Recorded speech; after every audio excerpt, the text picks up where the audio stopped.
بسم الله الرحمن الرحيم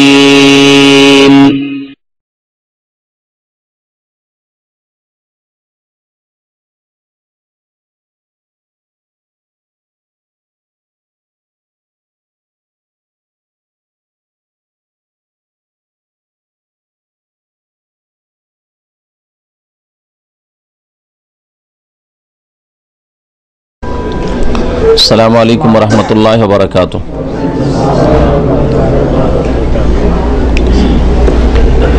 بسم الله الرحمن الرحيم. الحمد لله رب العالمين والصلاة والسلام على سيد المرسلين نبينا محمد وعلى آله وصحبه أجمعين ومن تبعهم بإحسان إلى يوم الدين. أما بعد، فقد قال المؤلف رحمه الله تعالى: باب فضل التوحيد وما يكفر من الذنوب، وقول الله تعالى: الذين آمنوا ولم يلبسوا إيمانهم بظلم أولئك لهم الأمن وهم مهتدون. عن عبادة بن الصامت رضي الله عنه قال: قال رسول الله صلى الله عليه وسلم: من شهد أن لا إله إلا الله وحده لا شريك له وأن محمدا عبده ورسوله وأن عيسى عبد الله ورسوله وكلمته ألقاها إلى مريم روح منه وأن الجنة حق والنار حق أدخله الله الجنة على ما كان من العمل. আল্লাহ পাক রব্বুল আলামিনের সমস্ত প্রশংসা যে আল্লাহ পাক একক ওয়াহদাহু লা শারীক,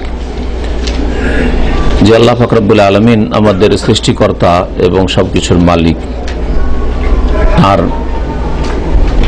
যাবতীয় ক্ষেত্রে তৌহিদ প্রতিষ্ঠা করা মানুষের উপর সবচেয়ে বড় ফরজ, যে তৌহিদ নিয়ে আম্বিয়া রাসূলগণ প্রেরিত হয়েছেন। সালাত এবং সালাম নাযিল হোক প্রিয় নবী সাল্লাল্লাহু আলাইহি ওয়াসাল্লামের উপর, যাকে আল্লাহ পাক রব্বুল আলামিন সারা বিশ্বের মানুষের জন্য তৌহিদের দাওয়াত নিয়ে প্রেরণ করেছেন, যিনি তৌহিদের শুধু দাওয়াত দিতে থেকেছেন দীর্ঘ 13 বছর ধরে মক্কি জীবনে, যেখানে তৌহিদ ছাড়া তেমন কোনো ইসলামের বিধিবিধান আসেনি। এ হচ্ছে তৌহিদের গুরুত্ব। আজকের দর্শের বিষয়বস্তু হচ্ছে তৌহিদের ফজিলত। লেখক রাহমাতুল্লাহ আলাইহি বলছেন, বাবু ফজলি তৌহিদ। এ হচ্ছে তৌহিদের ফজিলত। ওমা ইউকাফিরু মিনাজ যুনুব, এবং তৌহিদ প্রতিষ্ঠা করলে কেমন গুনাহ খাতা মাফ হয়, গুনাহ খাতার মার্জনা হয়।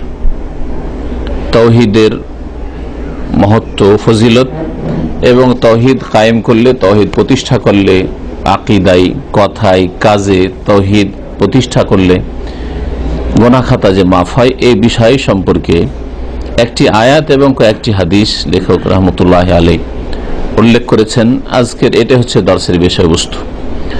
আলোচনার শুরুতে আপনাদেরকে জানাই আল্লাহ পাক রব্বুল আলামিনের প্রশংসা এবং সালাত ও সালামের পরে অনেক অনেক ধন্যবাদ এবং আপনাদের শুকরিয়া। আল্লাহ পাক আপনাদেরকে জাযায়ে খায়ের দান করেন। যারা বিভিন্ন এলাকা থেকে এখানে এসে পৌঁছেছেন বিভিন্নভাবে, অনেক দূর থেকে অনেক ভাইরা এসছেন, আর ইন্টারনেটে যেসব ভাইরা লাইনে আছেন তাদেরকেও শুকরিয়া জানাই। আল্লাহ পাক যেন তাদেরকে জাযায়ে খায়ের দান করেন। বিশেষ করে আমাদের আজকের আলোচনায় বিশেষভাবে উপস্থিত থাকেন আমেরিকার ভাই বোনেরা এবং কানাডার ভাই বোনেরা। তাদের জন্য বিশেষ করে দোয়া করি। ফিতনার দেশে তারা যে দিনের উপর কায়েম আছেন, আল্লাহ পাক যেন আরো বেশি অটলতা দান করেন এবং আল্লাহ পাক যেন সমস্ত রকমের দিন দুনিয়ার অনিষ্ট থেকে, শার থেকে হেফাজতে রাখেন। তৌহিদের ফজিলত এবং তৌহিদ প্রতিষ্ঠা করলে গুনাহ খাতা মাফ হয়, এই কথা লেখক বলেছেন। আর তারপরে সূরা আনআমের আয়াত নম্বর 82 তিনি উল্লেখ করেছেন, আল্লাযীনা আমানু ওয়া লাম ইয়ালবিসু ঈমানাহুম বিযুলম, যারা ঈমান নিয়ে আসলো এবং ঈমানের সাথে, তাদের ঈমানের সাথে জুলমের সংমিশ্রণ ঘটালো না। যারা ঈমান নিয়ে আসলো, এই কথাটি যদি আমি শুধু বলে রেখে দিই তো আমাদের দেশের মানুষরা মনে করে জন্মসূত্রে মুসলিম হইলে ঈমান নিয়ে আসলো, অথবা কেউ কালিমা পড়ে নিল, নিয়ে মুসলিম হয়ে গেল, বাস ঈমান নিয়ে আসলো। কিন্তু আসলে এই অর্থ নয়। ঈমান নিয়ে আসলো মানে ঈমানের যে আরকানগুলি রয়েছে, ঈমানের যে স্তম্ভ খুঁটিগুলি রয়েছে, সেগুলির প্রতি বিশ্বাস স্থাপন করা। এবং ঈমান অতক্ষণ পর্যন্ত গ্রহণযোগ্য নয়, কারণ ঈমান আপনার হৃদয়ের বিষয়, যতক্ষণ পর্যন্ত তার প্রমাণ পেশ না করবেন। তার প্রমাণ পেশ না করবেন আপনার কথায় আর কাজে। কথায় কাজে ঈমানের সম্পর্ক অন্তরের সাথে। ঈমানের শাব্দিক অর্থ হচ্ছে তাসদীক, বিশ্বাস স্থাপন করা। বিশ্বাস করা হয় বা বিশ্বাস অবিশ্বাসের সম্পর্ক অন্তরের সাথে, তাই না, হৃদয়ের সাথে। তাহলে অন্তর থেকে বিশ্বাস করার নাম হচ্ছে ঈমান। আমানু আল্লাযীনা আমানু, যারা অন্তর থেকে বিশ্বাস করলো। কি বিশ্বাস করলো? যে আল্লাহ পাক এবং তার রাসূল সাল্লাল্লাহু আলাইহি ওয়াসাল্লাম বিশ্বাস করতে বলেছেন। বিশেষ করে ঈমানের যে 6টি পিলার রয়েছে, আরকানুল ঈমান, কি কে বলতে পারেন? হ্যাঁ বলেন দেখি। আল্লাহর প্রতি ঈমান, মালায়েকা ফেরেশতাগণের প্রতি বিশ্বাস, যেভাবে বলা হয়েছে হাদিসে বা আয়াতে। হ্যাঁ হ্যাঁ আল্লাহ পাক রব্বুল নাযিলকৃত কিতাবগুলির প্রতি বিশ্বাস। হ্যাঁ রাসূলগণের প্রতি বিশ্বাস। জি হ্যাঁ পরকাল আখিরাতের প্রতি বিশ্বাস, মওতের পরে যা হবে ভালো মন্দ তাকদীরের প্রতি বিশ্বাস। জি কিতাব, আল্লাহ প্রদত্ত কিতাবগুলির প্রতি বিশ্বাস সংক্ষিপ্ত ভাবে, আর শেষ কিতাব কোরআনে কারীমের প্রতি বিশ্বাস বিস্তারিত রূপে। অর্থাৎ কোরআনে কারীমের শুরু থেকে শেষ পর্যন্ত যা কিছু আছে তা মিন ইনদিল্লাহ, আল্লাহর পক্ষ থেকে কথা বিশ্বাস করা, আর তা মানব জাতির জন্য আর জিনদের জন্য আল্লাহ নাযিল করেছেন। আর তার প্রত্যেকটি বিষয় যার সাথে সম্পর্কিত হোক না কেন, ব্যক্তি জীবনের সাথে সম্পর্কিত হোক আর অন্যান্য জীবনের সাথে সম্পর্কিত হোক, বিশ্বাসের সাথে সম্পর্কিত হোক, আকীদার সাথে সম্পর্কিত হোক, ইবাদতের সাথে সম্পর্কিত হোক, আখলাক চরিত্রের সাথে সম্পর্কিত হোক, কোরআনে কারীমে যা আছে, আকীদা আছে, ইবাদত আছে, আখলাক আছে, ব্যক্তি জীবনের সাথে সম্পর্কিত বিষয় রয়েছে, পারিবারিক বিষয়গুলি আলোচনা করা হয়েছে, তারপরে সমাজের কথা আলোচনা করা হয়েছে, সামাজিক বিষয়গুলি, রাষ্ট্রনীতি আলোচনা করা হয়েছে, অর্থনীতি আলোচনা করা হয়েছে, হালাল হারাম আলোচনা করা হয়েছে, আখলাক চরিত্র আলোচনা করা হয়েছে। এছাড়াও আলোচনা করা হয়েছে কিসাস, কাহিনী, আম্বিয়া রসুলগণের কাহিনী, আর যুগে যুগে আম্বিয়া রসুলগণের শত্রু যারা আদ, সামুদ, ফেরাউন ইত্যাদি, তাদের কাহিনী যা কোরআনে কারীমে রয়েছে তাও বিশ্বাস করতে হবে। যেগুলি আমলের সেগুলি আমল করতে হবে, যেগুলি বিশ্বাসের সেগুলি বিশ্বাস করতে হবে, যেগুলি বলার সেগুলি বলতে হবে। এর নাম হচ্ছে কোরআনে কারীমের প্রতি বিশ্বাস। রাসূলগণের প্রতি বিশ্বাস সংক্ষিপ্ত বিশ্বাস। সমস্ত নবী রসুলগণ যাদেরকে আল্লাহ পাক নবী রসুল বলেছেন, কিন্তু বিশেষভাবে মুহাম্মদ রাসূলুল্লাহ সাল্লাল্লাহু আলাইহি ওয়াসাল্লাম, তার রিসালাতের প্রতি বিশ্বাস মানে হচ্ছে তার যে হকগুলি রয়েছে সে হকগুলি আদায় করা, তার আদেশ নিষেধ মেনে চলা, তার সাথে সবচেয়ে বেশি মহব্বত থাকা, ভালোবাসা থাকা, তার প্রতি দরুদ পেশ করা, তার নিষিদ্ধ কাজ থেকে বিরত থাকা, তার নাফরমানি না করা, তার নিয়ে আসা পন্থা মোতাবেক একমাত্র ইবাদত বন্দেগী করা, খেয়াল খুশি ইবাদত না করা, যে এটাও তো ভালো লাগছে, এটাও তো ভালো লাগছে না, এটা চলবে না।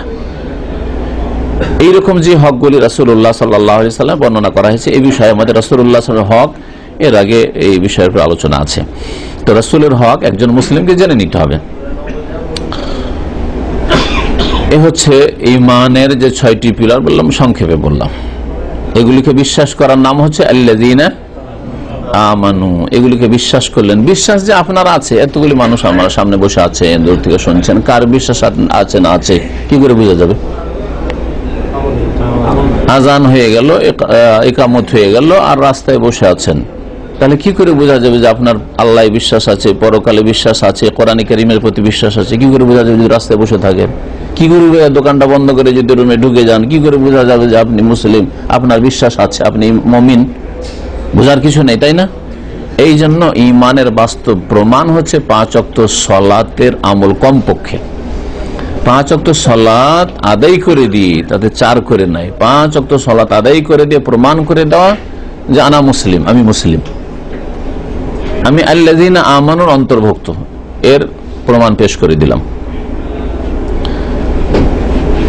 আপনার অন্তরে বিশ্বাস আছে এ কথার স্বীকৃতি দেওয়া, এই জন্য শাহাদাত দিতে, আশহাদু আল্লা ইলাহা ইল্লাল্লাহ ওয়া আশহাদু আন্না মুহাম্মাদান রাসূলুল্লাহ বা মুহাম্মাদান আবদুহু ওয়া রাসূলুহু, এটা জবানে বলা, স্বীকৃতি দেওয়া, সর্বদা এই স্বীকৃতি আপনার থাকবে, যেটা অন্তরে আছে সেটা প্রকাশ পাবে আপনার, আর কথা কাজে তার বাস্তবায়ন হবে। আপনি এতে শাহাদাত দিচ্ছেন আল্লাহ ছাড়া কেউ সত্য মাবুদ নেই, সুতরাং এর বিপরীত কোনো কাজ করবেন না। আল্লাহ ছাড়া যখন আপনার মাবুদ নেই, তো ইবাদতের কিঞ্চিত পরিমাণ আল্লাহ ছাড়া কাউকে দেবেন না। যখন বলছেন মুহাম্মদ সাল্লাল্লাহু আলাইহি ওয়াসাল্লাম আল্লাহ পাকের রাসূল, আমাদের জন্য রাসূল, তিনি দূত, তাহলে মুহাম্মদ রাসূলুল্লাহ সাল্লাল্লাহু আলাইহি ওয়াসাল্লামের তরিকা ছাড়া অন্য কোনো তরিকায় চলবেন না, আপনার খেয়াল খুশিও চলবেন না, আর আপনার বাপ দাদার তরিকাতেও চলবেন না, আপনার হুজুর মুরব্বির তরিকায় চলবেন না, যদি দলিলবিহীন হয়। এটা হচ্ছে আমানু হওয়া, ইমানদার হওয়ার প্রমাণ। আল্লাযীনা আমানু, যারা ইমানদার হলো, ওয়ালাম ইয়ালবিসু ঈমানাহুম বিযুলমিন, এবং তাদের ঈমানের সাথে জুলমের সংমিশ্রণ ঘটালো না, ঈমানের সাথে জুলমের সংমিশ্রণ ঘটালো না। জুলম কত প্রকার কে বলতে পারেন? হ্যাঁ, 3 প্রকারের জুলম। একটা হচ্ছে জুলম, হ্যাঁ, জুলমুন নাফস, নিজের উপর জুলম করা। কোরআন কারীম আও ইয়াজলিম নাফসা, নিজের জুলম করলো। নিজের উপর জুলম করা কিভাবে? গুনাহ করা। আর আরেক জুলম হচ্ছে জুলম করা, আর আরেক জুলম হচ্ছে হ্যাঁ আল্লাহর প্রতি জুলম করা। হ্যাঁ, কোন জুলম? সবচেয়ে বড় জুলম শিরক। তাহলে এক জুলম হচ্ছে শিরকের জুলম, হ্যাঁ, আর এক হচ্ছে বিভিন্ন গুনাহ করে সেটাও আল্লাহর হক নষ্ট করা, কিন্তু সেটা হচ্ছে নিজের উপরে জুলম করলেন, শিরক দিয়েও জুলম করলেন। তো জুলমুন নাফস বলতে পারেন যে বড় শিরক, এটা একটা জুলম। আর একটা হচ্ছে বিভিন্ন গুনাহ, যতগুলি গুনাহ আছে আল্লাহর হকের ক্ষেত্রে হোক আর অন্য কোনো ক্ষেত্রে হোক, হচ্ছে জুলম। আর আরেক জুলম হচ্ছে জুলমুল ইবাদ, বান্দার মানুষ উপরে জুলম করা, বা মানুষ অন্য কোনো সৃষ্টির উপরে জুলম করে, এগুলি হচ্ছে জুলম। সাধারণ মানুষরা জুলম বুঝে, এক মানুষ আর এক মানুষের উপর যদি জুলম করে, এক মানুষ যদি অন্যায় ভাবে একটা গরু ছাগলকে পিটায়, এগুলো জুলম হলো, তাই না? কিন্তু নামাজ পড়ে না, বহু জালেম, শিরক করে, ছোট শিরক আর বড় শিরক, বহু জালেম, সবচেয়ে বড় জালেম। এই জুলুমগুলি আমাদের সমাজের মুসলিমরা বুঝে না। তো এই আয়াতে আল্লাহ পাক বলেছেন যে কোন জুলমের সংমিশ্রণ ঘটালো না, তাদের ঈমানের সাথে কোনো জুলম করলো না। যদি এইরকম হয় যে কোন রকমের জুলম করলো না, আল্লাহর হকের ক্ষেত্রে জুলম করলো না, মানুষের হকের ক্ষেত্রে জুলম করলো না, শিরকের জুলমও করলো না, আর ইবাদত বন্দেগীতে ঘাটতি করে বা হারাম নাজায়েজ কাজ করেও কোন রকম জুলম করলো না, সব রকমের জুলম থেকে, মানে সব রকমের পাপ থেকে মুক্ত থাকলো, নিজের ঈমানকে মুক্ত রাখলো, তাহলে উলাইকা লাহুমুল আমন, তাদের জন্য আমন রয়েছে, আল আমনুত্তাম, পূর্ণাঙ্গ নিরাপত্তা রয়েছে। আপনি পূর্ণাঙ্গভাবে আপনার দিন পালন করেছেন, পূর্ণাঙ্গভাবে জুলম মুক্ত থেকেছেন, সেই জন্য আপনার জন্য পূর্ণাঙ্গ নিরাপত্তা রয়েছে। আল আমন মানে একবারে সার্বিক নিরাপত্তা রয়েছে। আল আমন মানে আল আমনুত্তাম, জামিউ আনওয়াইল আমন, সমস্ত রকমের নিরাপত্তা রয়েছে। আর আরেকটি পুরস্কার হচ্ছে ওয়াহুম মুহতাদুন, আর তারা হেদায়েতের পথে থাকবে, সঠিক পথ প্রাপ্ত হবে। সঠিক পথ, যে পথ আল্লাহর সন্তুষ্টি পর্যন্ত পৌঁছায়, সঠিক পথ যেটা হচ্ছে সিরাতে মুস্তাকিম, আল্লাহ প্রদত্ত পথ, সঠিক পথ যেটা যার পরিণাম হচ্ছে জান্নাত, জান্নাত পর্যন্ত পৌঁছায়, ওই রাস্তার উপর থাকলে নিশ্চিত জান্নাত পাবে, এটা হচ্ছে সঠিক পথ। তো সঠিক পথ প্রাপ্ত হবে, জান্নাতের পথেই থাকবে, এই নিশ্চয়তা আল্লাহ দান করছেন যদি জুলম মুক্ত হয়। আর নিরাপত্তা পাবে, দুনিয়াতেও পাবে, আখিরাতেও পাবে, মানসিক নিরাপত্তাও পাবে, শারীরিক নিরাপত্তাও পাবে, আল্লাহ পাক রব্বুল আলামিনের পক্ষ থেকে সার্বিক নিরাপত্তা পাবে, আর ইহকালে নিরাপত্তা পাবে, মওতের পরে কবরের জীবনে নিরাপত্তা পাবে। আর একটা নিরাপত্তা, ঈমানি নিরাপত্তা, আমলের নিরাপত্তা। আপনি জুলমের সংমিশ্রণ ঘটান না, সুতরাং আল্লাহ পাক আপনাকে জবরদস্তি করে গুমরাহিতে ঠেলে দেবেন না। আপনি তো চেষ্টা করছেন যে আমি আমার ঈমানে কোন রকমের জুলমের সংমিশ্রণ ঘটাবো না, তাহলে আপনার সবচেয়ে বড় নিরাপত্তা আপনার ঈমান আমলের, আপনার ইসলামের নিরাপত্তা, আপনার ইসলামটাকে টিকিয়ে রেখেছেন। আর এই বাড়িঘর বন্যাতে ভেসেও যেতে পারে, তাই না? টাকা পয়সা চুরিও হয়ে যেতে পারে, কিন্তু আপনার ইসলাম যদি না হারায় তো জান্নাতের রাস্তায় আছেন। তাহলে সবচেয়ে বড় নিরাপত্তা হচ্ছে ইমান, ইসলামের নিরাপত্তা, তো ওটাও এতে শামিল। উলাইকা লাহুমুল আমন, তাদের ইসলাম ইমান নিরাপদ থাকবে, জান মাল ইজ্জত নিরাপদ থাকবে। তবে কখনো পরীক্ষা হইতে পারে, কিন্তু সেটা পরীক্ষা, আম্বিয়া রাসূলগণের পরীক্ষা হয়েছে, আপনার পরীক্ষা হইতে পারে। সৎকর্মশীল মানুষের যদি বিপদ আপদ আসে সেটা আযাব নয়, তার জন্য পরীক্ষা। আল্লাহ পাক যত বেশি ভালো মুমিন তত বেশি তাদের পরীক্ষা করবেন, এটা কোরআন এবং হাদিসের কথা। আর অসৎ লোকদের জন্য সেগুলি হচ্ছে আযাব। আল্লাহ পাক রব্বুল আলামিন আযাব। মানসিক শান্তির দিক থেকে একজন মুসলিম অমুসলিম চাইতে বেশি মানসিক শান্তিতে আছে, আজকালকার জামানে বাস্তব সত্য, এটা স্বীকার করতে হবে। মানসিক শান্তির দিক থেকে ধার্মিক মুসলিম আর নামধারী মুসলিম, দুই মুসলিমের মাঝে মানসিক দিক থেকে, দুশ্চিন্তা মুক্ত হওয়ার দিক থেকে যত বেশি ধার্মিক মানুষ, যত বেশি পরহেজগার মানুষ, যত বেশি আল্লাহ ভীরু, তত বেশি সুখ শান্তিতে আছে, দুশ্চিন্তা মুক্ত আছে। বাস্তব অনুভব করেন না? খেতে না পেলেও আলহামদুলিল্লাহ খুব ভালো আছে, দুনিয়ার ক্ষয়ক্ষতি হয়ে গেলেও খুব শান্তিতে আছে, নিচের দিকে আমরা দেখছি।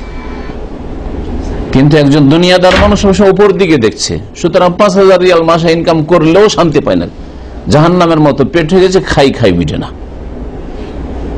কিন্তু আপনার 500 রিয়াল 1000 রিয়ালে যথেষ্ট শান্তিতে আছেন, আপনি যথেষ্ট শান্তিতে আছেন। তো নিরাপত্তা সার্বিক অর্থে বলা হয়েছে, যদি সমস্ত জুলম থেকে বেঁচে থাকেন তাহলে সমস্ত রকমের নিরাপত্তা আল্লাহ দান করবেন, আর হিদায়াতের পথে আল্লাহ রাখবেন। এটা ফজিলত হলো না, হলো না তাওহীদের? ঈমান তাওহীদ ঠিক রাখলেন, আর তাওহীদ নষ্টকারী বা তাওহীদকে দুর্বলকারী জিনিস হচ্ছে শিরক, বড় শিরক, ছোট শিরক, বড় শিরক ধ্বংস করে, ছোট শিরক দুর্বল করে, কমজোর করে ঈমানকে, ইসলামকে। সেগুলি থেকে আপনি বেঁচে থাকলেন, তাহলে আপনাকে আল্লাহ নিরাপত্তা দেবেন আর আপনাকে হিদায়াতের পথে রাখবেন। সমস্ত রকমের জুলম থেকে বেঁচে থাকলে সার্বিক নিরাপত্তা পেলেন। আরেকটা ব্যাখ্যা করি আজকে, কালকে যেসব ভাইয়ের আলোচনায় ছিলেন তাদের জন্য যদিও পুরাতন লাগবে, কারণ কালকে এই আলোচনাটা এসছিল। যারা ইমানদার হয়েছে এবং তাদের ইমানের সাথে জুলমের সংমিশ্রণ ঘটায়নি, মানে শিরকের সংমিশ্রণ ঘটায়নি, বড় শিরক নেই, ছোট শিরক নেই, কবর মাজার গো সেজদা করে না, দেবদেবী গো সেজদা করে না, গাছপালা গো সেজদা করে না, কোন আস্তানাতেও যায় না, আর তাবিজও বাঁধে না, আর শিরকি মন্ত্রতন্ত্র করে না। ছোট শিরক, বড় শিরক। ছোট শিরক লোক দেখানো কাজ করে না, কাজ করলে আল্লাহর জন্য করে, ইবাদত বন্দেগী করে আল্লাহর জন্য করে, দান খেরাত করে আল্লাহর জন্য করে, উপকার করে আল্লাহর জন্য করে। তাহলে ছোট শিরক বড় শিরক থেকে মুক্ত যারা আছে, কিন্তু অন্যান্য জুলম আছে, বেজুলমেন মানে বেজুলমেন আজিম, বড় জুলম হচ্ছে শিরক, বড় জুলম থেকে মুক্ত, কিন্তু অন্যান্য জুলম আছে, কিছু ঘাটতি আছে, কিছু ঘাটতি আছে। মানুষের ক্ষেত্রে হয়তো কোনো জুলম হয়ে যাচ্ছে, ওয়াদা খেলাপি হয়ে যাচ্ছে, আল্লাহ পাক রব্বুল আলামিন ইবাদত বন্দেগীতে কিছু ঘাটতি হয়ে যাচ্ছে, জামাত ছুটে যাচ্ছে, কি গুনাহ নাই? জামাতে ওয়া নামাজ পড়া উচিত। এই নয় যে নামাজ ছুটে যাচ্ছে আর বলবেন যে না, নামাজ ছুটে যাওয়া, নামাজ ছেড়ে দেওয়া, রক্ত পার করে দেওয়া শিরকের সমতুল্য গুনাহ। কিন্তু নামাজ জামাত ছুটে গেছে বা জামাতে গেল না, ঘরেই পড়ে নিল, গুনাহ করলো, জুলম তো আছে। এইরকম অনেকেই দুনিয়ার লোভে কিছু হারাম খেয়ে নিচ্ছে, কাজে অবহেলা করেও বেতন নিচ্ছে, খাচ্ছে, এইরকম জুলম আছে। তাহলে তাদের জন্য উলাইকা লাহুমুল আমন, তাদের জন্য নিরাপত্তা রয়েছে, কিন্তু সার্বিক নিরাপত্তা নেই। ওলামারা বলছেন যে তার জন্য মুতলাকুল আমন রয়েছে, নিরাপত্তা, মোটামুটি নিরাপত্তা রয়েছে। এই জন্য দেখা যাচ্ছে যারা গুনাহগার তাদের জীবনে বিভিন্ন বালা মুসিবত আসছে আর তাতে কষ্ট পাচ্ছে, কষ্ট পাচ্ছে। গুনাহগার হারাম খায়, যার ফলে অনেক চেষ্টা করলো ছেলেকে ভালো করার, নেক করার, নামাজি হোক ছেলেটা আমার হাফিজ কোরআন হোক, ছেলেটা আলেমে দিন হোক, মাদ্রাসায় দিলাম, হইল না। দেখতে পান না এগুলো? আমরা তো অনেক দেখতে পাই আলেমদের ঘরে, হাজিদের ঘরে, পরেশগার মুসল্লি, তাদের ঘরে তাদের বিভিন্ন পাপের কারণে অধিকাংশ সময় ছেলে অসৎ হয়ে যায়, নামাজ হয়তো ঠিক আছে কিন্তু রিজিক হালাল নেই, যার ফলে বাচ্চাদেরকে রিজিক হারাম রিজিক খাওয়িয়েছে। এই যে জুলুমটা ছিল, যার ফলে ছেলে অসৎ হয়ে গেল, বিভিন্ন দুর্ঘটনা ঘটলো ব্যক্তি জীবনে, পারিবারিক জীবনে। তো আল্লাহ পাক তো নিরাপত্তা দিয়েছেন, কিন্তু সার্বিক নিরাপত্তা নয়। নিরাপত্তা, বড় নিরাপত্তা, জান্নাত দেবেন। শিরক মুক্ত হলে আল্লাহ জান্নাত দেবেন, কিন্তু সাজা শাস্তি হইতে পারে দুনিয়াতে, কবরে বা হাসরেও। কিছুদিন জাহান্নামে যেতে পারে, কিন্তু চিরকাল জাহান্নামে থাকবে না যদি শিরক মুক্ত থাকে। তারপরে আসেন হাদিসের দিকে। উবাদা ইবনে সামিত রাদিয়াল্লাহু তাআলা প্রখ্যাত আনসারী সাহাবী, তিনি বর্ণনা করছেন যে রাসূলুল্লাহ সাল্লাল্লাহু আলাইহি ওয়াসাল্লাম বলেছেন, মান শাহাদা আল্লা ইলাহা ইল্লাল্লাহ, যেই ব্যক্তি সাক্ষ্য প্রদান করলো যে আল্লাহ ছাড়া কেউ সত্য মাবুদ নেই, লা ইলাহা ইল্লাল্লাহ ওয়াহদাহু, তিনি এক ও একক, লা শারীকা লাহ, তার কোনো শরীক অংশীদার নেই। আল্লাহ পাকের তাওহীদ সে বিশ্বাস করে অন্তর থেকে, আর সাক্ষী দেয়। সাক্ষী দাও কি দিয়ে হয়? জবান দিয়ে। তাহলে স্বীকৃতি দিতে হবে। এই জন্য ঈমান তিনটি জিনিসের সমষ্টির নাম। ঈমান শুধু অন্তরে বিশ্বাসের নাম নয়। অন্তরে বিশ্বাসের নাম যদি ঈমান হইতো, তো অনেক কাফের অমুসলিম যারা বিশ্বাস করে যে ইসলামটা ভালো ধর্ম, কোরআন কারীমের কথা খুব ভালো, এই আল্লাহরই কথা, নবী মুহাম্মদ সাল্লাল্লাহু আলাইহি সাল্লামের চরিত্র খুব সুন্দর ছিল, তাহলে তো মুসলিম হয়ে যেত। কিন্তু স্বীকৃতি দেয়নি, ইসলামে আসেনি, আশহাদু আল্লা ইলাহা ইল্লাল্লাহ ওয়া আশহাদু আন্না মুহাম্মাদার রাসূলুল্লাহ পড়েনি, স্বীকৃতি দেয়নি। যেমন রোম সাম্রাজ্যের যে রাজাকে নবী করিম সাল্লাল্লাহু আলাইহি ওয়াসাল্লাম চিঠি পাঠিয়েছিলেন, বিশ্বাস করেছিল, কিন্তু যখন দেখলো যে এই সংসদের লোকেরা তো হইচই শুরু করে দিল চিঠি পড়ে শোনাতে, আর একটু প্রশংসা করে, তোমরা আরে আরে তোমাদের পরীক্ষা করছিলাম যে দেখি তোমরা কি করো না, তোমাদের ধর্মের উপর তোমরা শক্ত আছো, বুঝতে পারলাম। রাজত্ব কিছুদিনের জন্য তো টিকে গেল, কিন্তু উমর রাদিয়াল্লাহু তাআলা আনহুর জামানা আস্তে আস্তে শেষ হয়ে গেল, তাই না? তখনকার মতো হয়তো সে টিকিয়ে নিল, দুনিয়াও ধ্বংস করলো আর আখিরাতও ধ্বংস করলো। অন্তরের বিশ্বাস যদি মানুষকে মুসলিম করতো, তাহলে সেই হেরাকল, রোম সাম্রাজ্যের রাজা, সে মুসলিম হয়ে যেত, কিন্তু সে মুসলিম নয়, কাফের হয়ে গেছে। শুধু সাক্ষী দেওয়া, পড়লাম কালিমা পড়লাম, যেমন আজকালকার মুসলিমরা কালিমার জিকির করে, কিন্তু শিরকও করে অনেকেই, কবর মাজারপন্থী যারা। যদি শুধু কালিমার সাক্ষী দিয়ে আর কালিমার জিকির করে মুসলমান হওয়া যেত, তাহলে আব্দুল্লাহ বিন উবাই মুনাফিক মুসলিম হইত। কারণ আল্লাহ বলছেন, ইযা জাআকাল মুনাফিকুনা ক্বালু নাশহাদু ইন্নাকা লা রাসূলুল্লাহ, মুনাফিকরা এসে বলতো, নাশহাদু, আমরা সাক্ষী দিচ্ছি, ইন্নাকা লা রাসূলুল্লাহ, আপনি অবশ্যই আল্লাহ রাসূল, নিঃসন্দেহে আপনি অবশ্যই আল্লাহ রাসূল। ইন্নাকা এক তাগিদ, আবার লা রাসূলুল্লাহ, অবশ্যই, দুইবার করে অবশ্যই অবশ্যই আপনি আল্লাহ রাসূল। নবী করিম সাল্লাল্লাহু আলাইহি ওয়াসাল্লাম বলেছেন, যে ব্যক্তি শাহাদাত দিল, সাক্ষ্য প্রদান করলো যে আল্লাহ ছাড়া কেউ সত্য মাবুদ নেই, এই কথাটা আব্দুল্লাহ বিন উবাই মুনাফিকরা বলতো, কিন্তু মুসলিম হয়েছে। মানে জাহান্নামের নিম্ন স্তরে তাদের স্থান, চিরকাল জাহান্নামে থাকবে, এটা কোন সন্দেহ কোরআনের কথা। কেন? সাক্ষী তো দিয়েছে, অন্তরে বিশ্বাস ছিল না, মিছামিছি বলতো, আমলও কাজে আসে, নামাজ পড়তো তারা, কোনো কাজে আসে না সব। তাহলে যেমন অন্তরের বিশ্বাস লাগবে, তেমন জবানের স্বীকৃতি লাগবে, স্বীকার করা লাগবে। দুটোর একটা থাকলে চলবে না। দুটো হইল অন্তরে বিশ্বাস আছে আর জবানে স্বীকার করছেন, লা ইলাহা ইল্লাল্লাহ বলছেন, কিন্তু আপনার কর্ম দিয়ে প্রমাণ হয় না যে আপনি মুসলিম। হিন্দু রাস্তায় বসে থাকে, যেমন একটু বলছিলাম, আর আপনিও রাস্তায় বসে থাকেন, খ্রিস্টানরা রাস্তায় বসে, আপনিও রাস্তায় বসে, নামাজের সময় নামাজের রক্ত পার হয়ে চলে যায়। খ্রিস্টানরা রুমে থাকে, ও ঘুমায় সূর্য ওঠা পর্যন্ত, সকাল 7টায় উঠে ডিউটি যায়, আপনিও সকাল 7টায় উঠে ডিউটি যান। প্রমাণ কি আপনার কাছে আপনি মুসলিম? নো প্রুফ, কোনো প্রুফ নেই আপনার কাছে, কোনো প্রমাণ নেই আপনার কাছে। সালাত, নামাজ হচ্ছে প্রমাণ যে আপনার অন্তরে ঈমান আছে, আর যে সাক্ষীটা দিয়েছেন মিথ্যাবাদী নন, আপনি সত্যবাদী এই সাক্ষীতে, সেই জন্য আপনি 5 ওয়াক্ত হাজির হচ্ছেন। ঘুমের সময় সবাইকে কষ্ট লাগে, এমন নয় যে নামাজিকে খুব হালকা লাগে আর আপনাকে শুধু কষ্ট লাগে। আরে আপনারও 3 ঘন্টা ঘুম হয়েছে, নামাজিরও 3 ঘন্টা ঘুম হয়েছে, তো শুধু আপনাকেই ভারী লাগে উঠতে, আর ওই নামাজিকে কষ্ট হয় এমন কথা নেই, কিন্তু সে চেষ্টা করে, সেজন্য আল্লাহ তৌফিক দেয়। আল্লাহ পাক যেন তৌফিক দান করেন। তো তৃতীয় লাগবে কি? ঈমানের জন্য আমল করা। এই জন্য ঈমান 3টি জিনিসের সমষ্টির নাম বলছিলাম আহলে সুন্নাত ওয়াল জামাতের মতে। তাসদীক বিল জানান, অন্তর থেকে বিশ্বাস করা, ইকরার বিল লিসান, জবান দ্বারা স্বীকৃতি দান করা, ইকরার অঙ্গীকার করা, আমাল বিল আরকান আর অঙ্গ প্রত্যঙ্গ দিয়ে আমল করা, যে যে কাজগুলি রয়েছে ফরাইজ ওয়াজিবাত আদায় করা, হারাম কাবিরা থেকে কমের পক্ষে বেঁচে থাকা। তারপরে তখন সুন্নত মুস্তাহাবের পালা আসবে, আর অপছন্দনীয় থেকে বেঁচে থাকা আসবে, আপনি যদি আপনার গ্রেড বাড়াইতে চান। ওয়ান্না মুহাম্মাদান আবদুহু ওয়া রাসূলুহু, আর মুহাম্মদ সাল্লাল্লাহু আলাইহি আল্লাহ পাকের বান্দা এবং রাসূল এই কথার সাক্ষ্য প্রদান করলো। তাহলে দুটো বিষয়ের সাক্ষ্য প্রদান করতে হবে মুসলিম হওয়ার জন্য। আর তার সাথে সাথে যদি অতিরিক্ত আরো এই কথা বলে, বিশ্বাস তো অবশ্যই করতে হবে এগুলিও যেগুলি আসছে, কিন্তু এটাও যদি বলে, একজন যখন মুসলিম হচ্ছে নতুন করে তখন বলবে, আর যদি জন্মসূত্রে বাই বার্থ মুসলিম হয় তাহলে এই সব জিনিসগুলি বিশ্বাস করবে।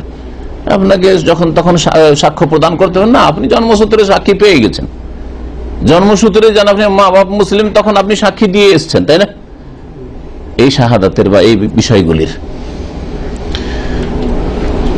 খ্রিস্টানরা যখন মুসলমান হয়, কারণ ওদের ভ্রান্ত ধারণা যেহেতু ঈসা আলাইহিস সালাম সম্পর্কে থাকে, ওই রকম ইহুদি যদি মুসলিম হয় তাদের ভ্রান্ত ধারণা ঈসা আলাইহিস সালাম সম্পর্কে, সুতরাং তাদেরকে আমরা এই বিষয়গুলি আরো অতিরিক্ত পড়িয়ে নিই, যাতে করে তাদের বাতিল আকীদা থেকে সে যে সম্পর্ক ছেদের ঘোষণা করলো এটা নিজেই স্বীকৃতি প্রদান করে। শোনেন তাহলে তাতে কি বলা হয়েছে, ওয়ান্না ঈসা আব্দুল্লাহ ওয়া রাসূলুহু, আর ঈসা আলাইহিস সালাম আল্লাহ পাকের বান্দা এবং তার রাসূল, ওয়া কালিমাতুহু, এবং আল্লাহ পাক রব্বুল আলামিনের বাণী তিনি, আলকাহা ইলা মারইয়াম, যা নিক্ষেপ করেছেন আল্লাহ পাক মারইয়াম আলাইহিস সালামের উদ্দেশ্যে, তার দিকে, ওয়া রূহুম মিনহু, এবং ঈসা আলাইহিস সালাম আল্লাহ পাকের তরফ থেকে একটি রূহ, আত্মা,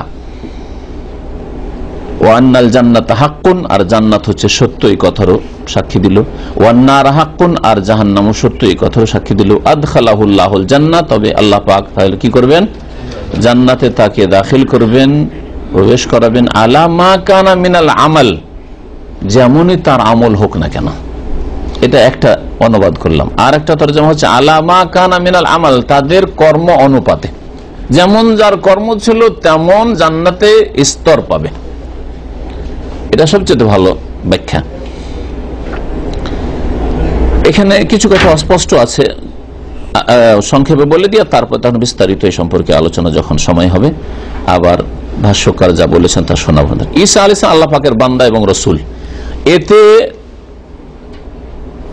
যেমন ইহুদিদের খণ্ডন আছে তেমন খ্রিস্টানদের খণ্ডন আছে, তাই না? খ্রিস্টানরা কি বলে ঈসা আলাইহিস সালামকে? আব্দুল্লাহ বলে না, কি বলে? ইবনুল্লাহ, আল্লাহর পুত্র। তো একজন খ্রিস্টান যখন মুসলিম হবে বলছে আব্দুল্লাহ, তার মানে আজকে তুমি কি করলে, সম্পর্ক ছেদের ঘোষণা করলে যে আজকে থেকে জীবনে কখনো বিশ্বাসও করবো না, আর বলবো না যে সান অফ গড, আল্লাহ পাকের পুত্র, তাই না? এবং তার সাথে সাথে তিনি রসুল, আল্লাহ পাকের সমতুল্য না, সমকক্ষ না, এবং আল্লাহ পাকের পক্ষ থেকে প্রেরিত তিনি, আল্লাহ পাকের বান্দা, গোলাম, দাস, এবং আল্লাহ পাকের পক্ষ থেকে তিনি প্রেরিত, আল্লাহ পাকের দিন জানার জন্য মানুষের কাছে তিনি মাধ্যম হয়ে এসেছিলেন, ইয়ে রাসূল বলা হয়। তাহলে খ্রিস্টানদের খণ্ডন হয়ে গেল।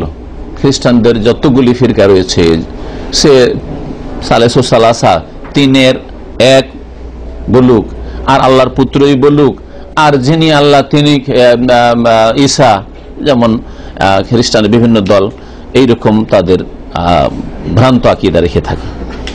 ইহুদিদের কি করে খণ্ডন হলো? না, ওইটা না।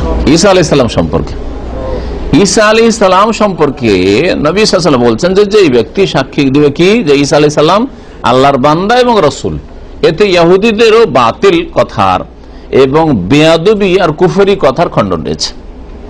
সেটা কি? ঈসা আলাইহিস সালামকে ইহুদিরা যার সন্তান বলেছে এবং বলে। খ্রিস্টানরা অতিরঞ্জন বাড়াবাড়ি করেছে, আল্লাহর পুত্র বা আল্লাহর শরীক বানিয়ে দিয়েছে, বা যিনি আল্লাহ তিনি ঈসা। কোরআনে কারিমে এই তিন রকম আকীদার কথা তাদের বলা হয়েছে, কুফরি আকীদার কথা। আর ইহুদিরা নিচে নামিয়ে দিয়েছে, মানহানি করেছে, মানহানি করে কুফরি করেছে।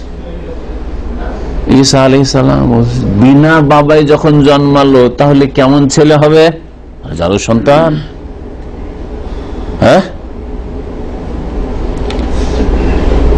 আর তারা বলছে যে তাকে আমরা মেরে দিয়েছি, সুলিতে চড়িয়ে দিয়েছি।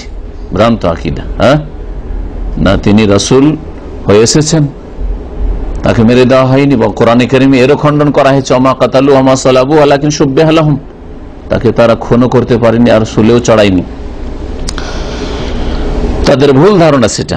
তো আব্দুল্লাহ যখন আল্লাহ পাকের বান্দা এবং আল্লাহ পাকের রাসূল, কখনো জারুর সন্তান হতে পারেন না, কারণ আল্লাহ পাকের স্পেশাল বান্দা আব্দুল্লাহ। আমরাও তো আল্লাহর বান্দা, আমরা সবাই আব্দুল্লাহ, তাই না? কিন্তু আল্লাহ পাকের তিনি স্পেশাল বান্দা, কখনো তিনি জারুর সন্তান হতে পারেন। তারপরে তিনি রাসূল, আল্লাহ পাকের রাসূল খুঁজে পেলেন না, জারুর সন্তান রাসূল করবেন? হ্যাঁ, তাহলে তিনি জারুর সন্তান নন, বরং আল্লাহ পাকের কালিমাতুহু। এই কালিমাতুহু বলে আরো স্পষ্ট করা হয়েছে। কালিমাতুহু মানে কি? আল্লাহর কোন একটা বাণীর নাম হচ্ছে ঈসা? না, এটা ওর অর্থ না। এর অর্থ হচ্ছে যে আল্লাহ পাক একটি কথা, একটা কথা দিয়ে বা বাণী দিয়ে, শুধু একটা ছোট্ট কথা, কোন, এই কথা দিয়ে ঈসা আলাইহিস সালামকে সৃষ্টি করেছেন। না ওই দিয়ে নয়, মানে হারাম পানি দিয়েও নয়, হারাম বীর্য দিয়েও নয়, জেনার মাধ্যমে নয়, আর হালাল বাপও ছিল না, বিনা বাপে। কালিমাতুহু, এই জন্য ঈসা আলাইহিস সালাম আল্লাহ পাকের কি কালিমা। কোন, ইন্না মাসালা ঈসা ইনদাল্লাহি কামাসালি আদম খালাকাহু মিন তুরাবিন সুম্মা ক্বালা লাহু কুন ফায়াকুন। দেখলেন, ইন্না মাসালা ঈসা, নিশ্চয় ঈসা আলাইহিস সালামের দৃষ্টান্ত হচ্ছে কামাসালি আদম, আদম আলাইহিস সালামের মতো। খালাকাহু মিন তুরাব, সাদৃশ্যতা দুইজনে, ঈসা আর আদমের সাদৃশ্যতা আল্লাহ বলছেন, একই রকমের। খালাকাহু মিন তুরাব, আদম আলাইহিস সালামকে আল্লাহ পাক কি দিয়ে তৈরি করলেন? মাটি দিয়ে, কাদা মাটি দিয়ে, যেমন পুতুল তৈরি করে আল্লাহ পাক রব্বুল আলামিন সুন্দর একটা পুতুল তৈরি করলেন। সুম্মা ক্বালা লাহু, তারপরে তাকে বললেন কি, কুন, হয়ে যাও, মানে তুমি এখন জীবন্ত মানুষ হও। রূহ চলে আসলো, চলাফেরা শুরু করে দিলেন। হ্যাঁ, তাই না? ফায়াকুন, তখন হয়ে পড়লো। ঠিক তেমনি ঈসা আলাইহিস সালাম সম্পর্কে আল্লাহ বললেন কোন ফায়াকুন, তখন হয়ে পড়লো। কোন, তুমি তোমার মায়ের পেটে বিনা বাপে হও, বিনা কোনো দুনিয়ার মাধ্যমে, কোনো মাধ্যম নাই তোমার, বিনা মাধ্যমে আমার স্পেশাল কুদরতে হও, ফায়াকুন, তখন হয়ে পড়লো। তাহলে এই কালিমা মানে হচ্ছে কোন কালিমা দিয়ে আল্লাহ পাক রব্বুল আলামিন কাকে সৃষ্টি করেছেন? ঈসা আলাইহিস সালামকে। ওয়া রূহুম মিনহু, তার রূহ। তার রূহ মানে এই নয় যে আল্লাহ পাকের রূহ মানে আল্লাহ পাকের অংশ, হ্যাঁ, সুতরাং আল্লাহর পুত্র হয়ে গেল, না। রূহুম মিনহু মানে আল্লাহ পাক রব্বুল আলামিনের পক্ষ থেকে স্পেশাল রূহ। এটা ওই রকমই যেমন কাবা, কাবাকে কি বলা হচ্ছে? বাইতুল্লাহ, আল্লাহ পাকের ঘর। জমিনও তো ইন্নাল আরযা লিল্লাহ, কোরআনে এটাও তো আছে, সারা পৃথিবী আল্লাহ। তা আপনার বাড়িটাও তো আল্লাহর, হ্যাঁ, আপনাদের ক্যাম্পটাও তো আল্লাহর, এটাও তো আল্লাহর, সব তো আল্লাহর। তো বাইতুল্লাহ, কাবা শরীফকে বাইতুল্লাহ কেন বলা হলো? স্পেশাল ঘর, তাই না? মসজিদকে বাইতুল্লাহ বলা হয়েছে, হ্যাঁ, ফি বাইতি মিন বুয়ুতিল্লাহ, আল্লাহর কোন ঘরে জমা হইলো, মানে মসজিদে। তাহলে স্পেশাল মসজিদ হচ্ছে আল্লাহ পাকের স্পেশাল ঘর। এইরকমই কোরআনে কারীম আল্লাহ পাক রব্বুল আলামিন স্পেশাল উট, আল্লাহ সবগুলি উট তো আল্লাহ পাকের, তাই না? নাকাতাল্লাহি ওয়া সুকিয়াহা, সাবধান, আল্লাহর উষ্ট্রিকে তোমরা হত্যা করিও না। সামুদ সম্প্রদায়কে আল্লাহ বলেছিলেন না, বলেন নাই? হ্যাঁ, সূরা ইসরার মাধ্যমে। তো নাকাতাল্লাহ, ওখানে আল্লাহ পাকের উষ্ট্রি বলা হলো। তো ওই রকমই রূহুম মিনহু, আল্লাহর পক্ষ থেকে স্পেশাল রূহ, যেটা জিবরাইল আলাইহিস সালামের ফুকের মাধ্যমে আল্লাহ পাক দান করেছিলেন। ওয়ান্নাল জান্নাত হক, জান্নাত সত্য, এটা বিশ্বাস করতে হবে। আর একজন যখন মুসলিম হবে তখন যদি এইগুলি সাক্ষ্য প্রদান করে নেয় তাহলে ভালো। এমনি তো অবশ্যই বিশ্বাস করতে হবে, অন্তরে বিশ্বাস না হলে মুসলিম হবে না। কিন্তু বলে আল্লাহ বিশ্বাস করি, রসুল বিশ্বাস করি, কিতাব বিশ্বাস করি, কিন্তু আখিরাত জান্নাত জান্নাত বিশ্বাস করি না, হিন্দুদের মতে পুনর্জন্ম বিশ্বাস করি, তাহলে সে মুসলিম নয়, কাফের। বা এই দুনিয়ায় শেষ, এক্সপায়ার, মরে গেল, এক্সপায়ার হয়ে গেল, না, তাহলে মুসলিম নয় সে। ওয়ান্নাল জান্নাত হক, জান্নাত হক, এটা আপনার অন্তরে বিশ্বাস হতে হবে। জন্মসূত্রে যে আকীদা পেয়েছেন সে আকীদাকে যদি আপনি ঠিক রাখেন তাহলে মুসলিম। হ্যাঁ, জন্মসূত্রে হাজি গাজির বাড়ি যদি পয়দা হন, আর তারপরে যদি বলেন জান্নাত জান্নাত, এগুলো অনেক দূরের কথা, এক কথায় সব শেষ হয়ে গেল, আপনার সব শেষ। আল্লাহ পাক রব্বুল আলামিন জান্নাত দেবেন বলছে তৌহিদের ফজিলত, তৌহিদের যদি শাহাদাত দান করেন, এই তৌহিদ বিশ্বাস করে। আর বুখারী মুসলিমে ইতবান রাদিয়াল্লাহু তাআলা আনহু হাদিসে রয়েছে, ফাইনাল্লাহ হারামা আলান নার, আল্লাহ পাক রব্বুল আলামিন জাহান্নামের উপর হারাম করেছেন মান কালা, ওই সব লোকদেরকে যে বলবে বা যারা বলবে লা ইলাহা ইল্লাল্লাহ, আল্লাহ ছাড়া কেউ সত্য মাবুদ নেই, বাস বললেই হয়ে যাবে। মূর্খ লোকেরা এটাই বুঝেছে যে লা ইলাহা ইল্লাল্লাহ কালেমা একবার পড়লেই তো হয়, আর লা ইলাহা ইল্লাল্লাহ বিরোধী সারা জীবন কাজকর্ম করে গেল। হ্যাঁ, লা ইলাহা ইল্লাল্লাহ কোনো প্রমাণই পেশ করলো না, বললো যে জান্নাত তো পাবোই। আমাদের সমাজের মূর্খ লোকদের কথা আর মূর্খ বক্তাদের ওয়াজ, হাদিস পড়ে দিল লা ইলাহা ইল্লাল্লাহ পড়লে জান্নাত, মান কালা লা ইলাহা ইল্লাল্লাহ দাখালা জান্নাহ। মিথ্যা কথা, এই হাদিস বলছে মিথ্যা কথা। তার আগে একটু অংশ আছে, ওইটা বুঝতে হবে। ওইটা বলে না অথবা বুঝে না, বলেই না ওইটুকু রেখে দেয়, হ্যাঁ, আর না হলে বুঝে না যে ওর মানে কি আছে ওতে। দেখেন তো একটু কি আছে, ইয়াবতাগি বিযালিকা ওয়াজহাল্লাহ। এই কালেমা বলে ইয়াবতাগি, সে চাই, ইয়াবতাগি মানে চাই, তার কামনা বাসনা, বিযালিকা এই কালেমা বলে ওয়াজহাল্লাহ, আল্লাহ পাকের চেহারা। আর আল্লাহ পাকের চেহারা আছে বলে চেহারা বলা হয়েছে, চেহারা না থাকলে চেহারা বলা হইতো না।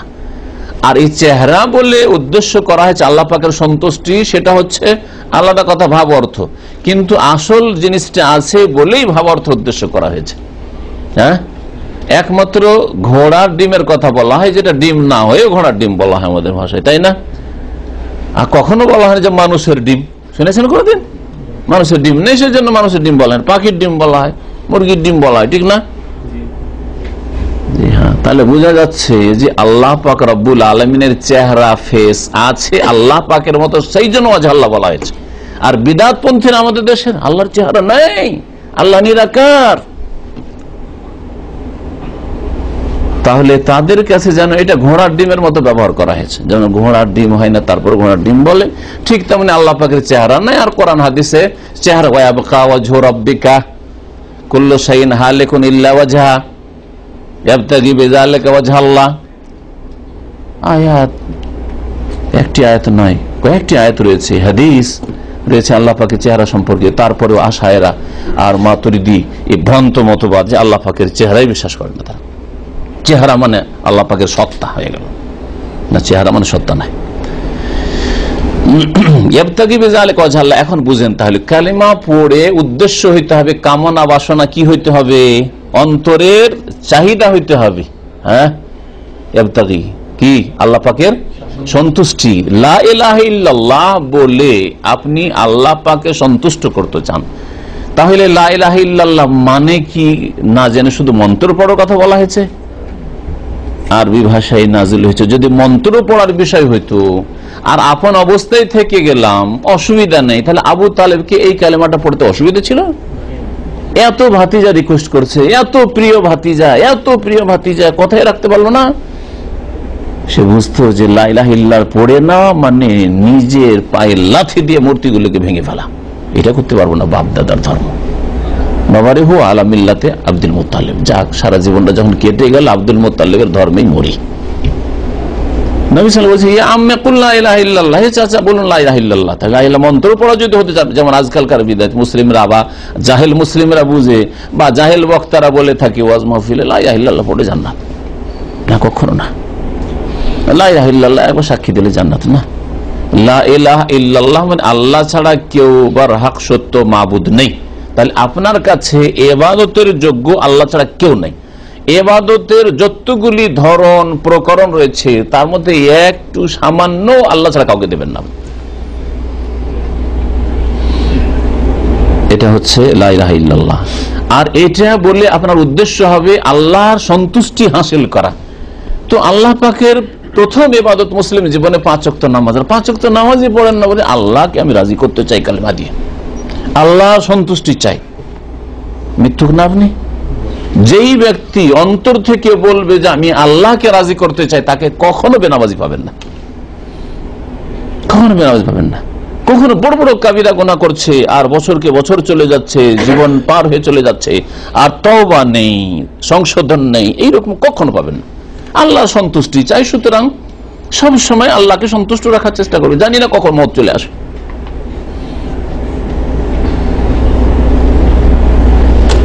ও ওয়া নবী সাঈদ আল খুদরি রাদিয়াল্লাহু আনহু আন রাসূলিল্লাহ সাল্লাল্লাহু আলাইহি ওয়াসাল্লাম قال قال موسى يا رب علمني شيئا اذكرك وادعوك به।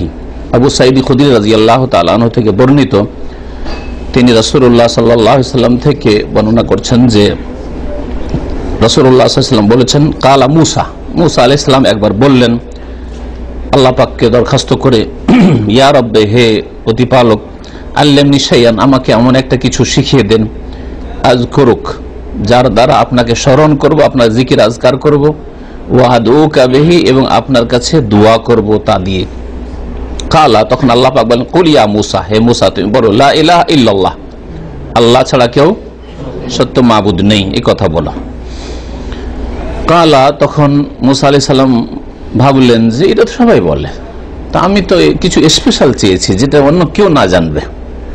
এমন নয় যে তিনি লা ইলাহা ইল্লাল্লাহ ফজিলত জানতেন না, কিন্তু ভাবলেন যে আমি এমন একটা কিছু চাই যেটা আমার জন্য শুধু খাস হবে। তাআলা কুল্লু ইবাদিকা ইয়াকুলুনা হাযা, হে আল্লাহ তোমার সব বান্দাই তো এটা বলে, আমি একটা কিছু বিশেষ জিনিস চাই। কালা ইয়া মুসা, তখন আল্লাহ পাক বলেন, হে মুসা শোনো, লাউ আন্নাস সামাওয়াতিস সাবআ ওয়া আমিরাহুন্না গায়রি ওয়াল আরাদিনা সাব ফি কিফা ওয়া লা ইলাহা ইল্লাল্লাহ ফি কিফা মালাত বিহিন্না লা ইলাহা ইল্লাল্লাহ, যদি 7 আসমান এবং আমার ছাড়া 7 আসমানের যত বসবাসকারী, আমির, আমির মানে যারা আবাদ করে, ইন্নামা ইয়ামুরু মাসাজিদাল্লাহ, আল্লাহর মসজিদকে আবাদ করা, আমারা ইয়ামুরু, তো 7 আসমান 7 আকাশ, ও আমিরাহুন্না, আর এই 7 আকাশে বসবাসকারী আবাদকারী যত আল্লাহ পাকের মখলুক রয়েছে, মানে ফেরেশতাগণ, মালায়েকা, আমার ছাড়া, আল্লাহ পাক রব্বুল আলামিন ছাড়া, তার মানে আল্লাহ পাক রব্বুল আলামিন আকাশের ঊর্ধ্বে আছেন, তাই না? এই হাদিস বোঝায় নাকি? গায়রি বলেন। ওয়াল আরদিনাস সাবআ, আর 7 জমিন, আরদ মানে হচ্ছে এক জমিন, আর সাবআ আরদের জমা হচ্ছে আরাদিন, ওয়াল আরাদিনাস সাবআ 7 এই জমিন, 7 স্তর যে জমিন রয়েছে, এই 7 স্তর ফি কিফা, একটা পাল্লাতে যদি দেওয়া হয়, দাঁড়ির এক পাল্লাতে যদি দেওয়া হয়, কি 7 আকাশ এবং 7 আকাশে যত আল্লাহ পাকের সৃষ্টি মখলুকাত মানে ফেরেশতাগণ রয়েছেন, আর 7 জমিনকে যদি দেওয়া হয় এক পাল্লাতে, তাহলে বোঝা গেল যে আল্লাহ পাক সর্বত্র বিরাজমান নন। না হলে এই বলতেন ওয়াল আরাদিনাস সাবআ গায়রি, 7 জমিন আমার ছাড়া, মানে আমি সর্বত্র বিরাজমান, জমিনও আছি, সুতরাং আমার ছাড়াই, বললেন কি? তাহলে হাদিস স্পষ্ট করে যে আল্লাহ পাক রব্বুল আলামিন আকাশের ক্ষেত্রে বললেন যে গায়রি, আমার ছাড়া বাকি, কারণ আল্লাহ পাক রব্বুল আলামিনের সামনে কলমা ওজনদার হইতে পারেন না, তাই না? এই জন্য গায়রি, আমার ছাড়া যতগুলি আল্লাহ পাকের সৃষ্টি রয়েছে, বলছেন আমার সৃষ্টি রয়েছে মানে ফেরেশতাগণ, তাদেরকে যদি চড়িয়ে দেওয়া হয় এক পাল্লাতে, ওয়া লা ইলাহা ইল্লাল্লাহ ফি কিফা, আর লা ইলাহা ইল্লাল্লাহ এই কালেমাকে লিখে একটা কাগজে যদি এক পাল্লাতে দিয়ে দেওয়া হয়, মালাত বিহিন্না লা ইলাহা ইল্লাল্লাহ, তাহলে লা ইলাহা ইল্লাল্লাহ এই সবের সামনে দাঁড়ি পাল্লাকে কি করবে? ঝুঁকিয়ে দেবে, এসবকে নিয়ে ঝুঁকে যাবে, হালকা করে দেবে। রাওয়াহ ইবনে হিব্বান, হাদিসটি ইমাম ইবনে হিব্বান বর্ণনা করেছেন, হাকিম বর্ণনা করেছেন, ইমাম হাকিম সহিহ বলেছেন।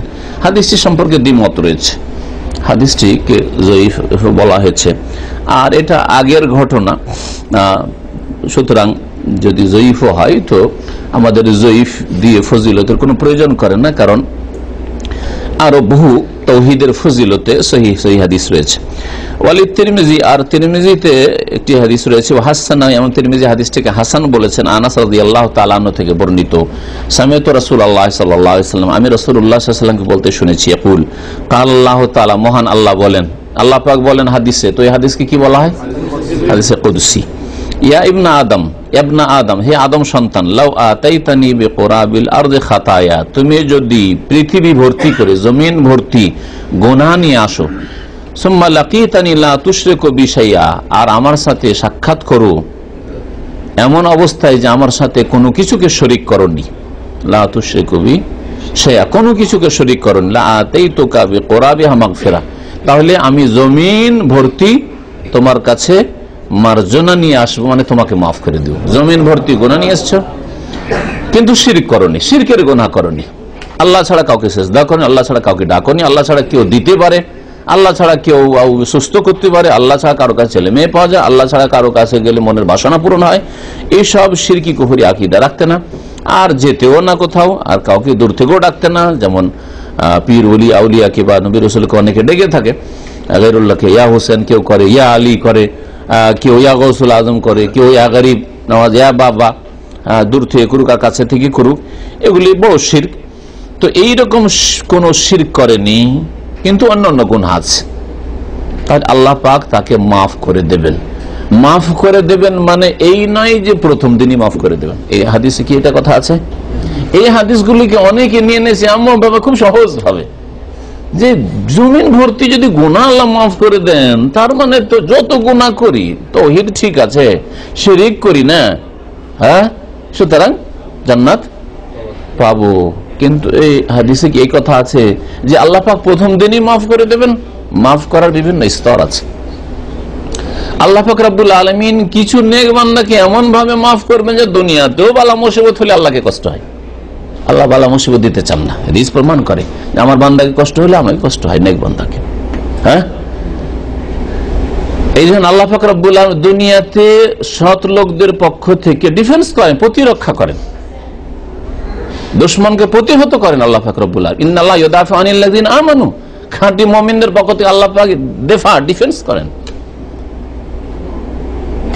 দুশমনকে, শত্রুকে বা ক্ষয়ক্ষতিকে প্রতিহত করেন। তাহলে আল্লাহ পাক রব্বুল আলামিন এমনও বান্দা আছে। আর কিছু বান্দা আছে যাদেরকে দুনিয়াতে আযাব শাস্তি দেবেন, কবরে গিয়ে মাফ হলো, কবরে গিয়ে আযাব হলো। কিছু বান্দা আছে কবরেও শাস্তি চললো, এখনো মাফ হয়নি, মাফ হাশরে গিয়ে মাফ হলো। হ্যাঁ, কিছু বান্দা আছে না জাহান্নামে বেশ কিছুদিন গেল, তারপরে মাফ হইলো, কখনো উঠে আসলো, হ্যাঁ, জাহান্নাম থেকে। তাদেরকেও তো আল্লাহ মাফ করলেন, তাই তো উঠে আসলো জাহান্নাম থেকে, ঠিক না? তো মাফ আল্লাহ করবেন মানে এই নাই যে শক করে গুনাহ করে যাবেন আর আল্লাহ পাক প্রথম দিনে মাফ করে দিয়ে নবী রাসূল যেমন জান্নাতে যাবে, সাহাবায়ে কেরাম যেমন জান্নাতে যাবে, উলামায়ে কেরাম নেক লোকেরা যেমন জান্নাতে যাবে, সিদ্দিকিন সালেহিন যেমন প্রথম খানেই জান্নাত যাবে, আর কবরেও তাদের আর কোনো চিন্তার পেরেশানি ছিল না, ফালা খাউফুন আলাইহিম ওয়া লা হুম ইয়াহজানুন, আপনিও ওই রকমই হয়ে যাবেন একবার নাম্বার 1। এটা কি বোঝায় নাকি? এটা কখনো বোঝায় না। এই বিষয়গুলি না বোঝার কারণে মূর্খ লোকেরা বড় বড় উচ্চ আকাঙ্ক্ষার বড় আশা করে বসে থাকে যে মুমিন বান্দা আল্লাহ গফুরুর রহিম, আল্লাহ মাফ করবে, কবিরা গুনাহ করবে আল্লাহ মাফ করবে, আল্লাহ পাক মাফ করবে, শাস্তি দিয়েও মাফ করতে পারে। ওয়াগফিরু মা দুনা যালিকা লিমান ইয়াশা, আল্লাহ বলেন শিরকের গুনাহ মাফ হবে না। আর শিরকের ছাড়া যেগুলি শিরকের নিচের গুনাহ, সেগুলি যাকে চাইবেন, লিমান ইয়াশা, যাকে আল্লাহ চাইবেন মাফ করবেন। তাহলে বোঝা গেল যে আপনাকে না চাই আপনাকে আল্লাহ মাফ করবেন না, আমাকে আল্লাহ না চাই আমাকে মাফ করবেন না। এখন কাকে, আপনাকে কি আল্লাহ মাফ করা চেয়েছেন কিনা এটা দেখার বিষয় না। আযাব শাস্তি দেওয়ার পরে আপনার কাফফারা হবে।